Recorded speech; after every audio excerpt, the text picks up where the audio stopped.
আজ থেকে কয়েকদিন আগে ফেসবুক স্ক্রল করতে করতে আমার সামনে একটা হাদিস আসে। হাদিসটা এমন ছিল যে পৃথিবীর বুকে ভাই বোন যখন কথা বলে তখন উপরওয়ালা ফেরেশতাকে বলে যে সময়কে থামিয়ে দাও। তো তখন আসলে এটার কোনো মর্মার্থ আমি বুঝতে পারিনি।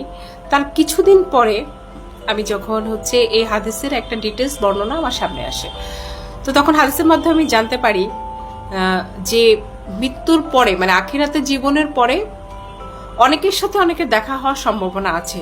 যেমন মার সাথে সন্তানের, বাবার সাথে সন্তানের, স্বামী স্ত্রীর সাথে দেখা হওয়ার পসিবিলিটি আছে, কিন্তু ভাই বোনের সাথে কখনো কোনোদিন কারো আর দেখা হবে না। ভাই বোনের সম্পর্ক পৃথিবীর পর্যন্তই, পৃথিবীর পরে মানে মৃত্যুর পরে আর কখনোই কেউ কাউকে কোনোদিন দেখতে পাবো না। বিশ্বাস করেন, এই কথাটা শোনার পরে আমার মনের মধ্যে এক ধরনের যন্ত্রণা আমি অনুভব করছি যে পৃথিবীর পরে আমি শুধু আমার ভাইকে দেখতে পাবো বা আমি আমার বোনকে দেখতে পাবো, মৃত্যুর পরে আর কোনোদিন ওকে আমি আর দেখতে পাবো না। তো এই ক্ষণস্থায়ী জীবনে আমরা অনেকে সম্পত্তির কারণে কিংবা আনুষঙ্গিক অন্যান্য কারণে আমরা ভাই বোনের সাথে কেউ কারো মুখ দেখি না বা আমাদের সাথে কোনো কথা হয় না, টোটালি কোনো সম্পর্ক নেই, এবং এইভাবে সম্পর্কটা অনেক দিন কন্টিনিউ করে যাচ্ছি।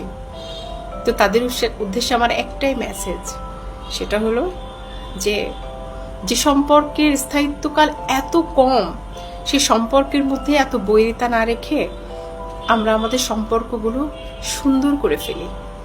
আমি যতবার আমার ভাইকে দেখি আমি ততবার মনে হয় কি যে আমি ওকে শেষবার দেখছি।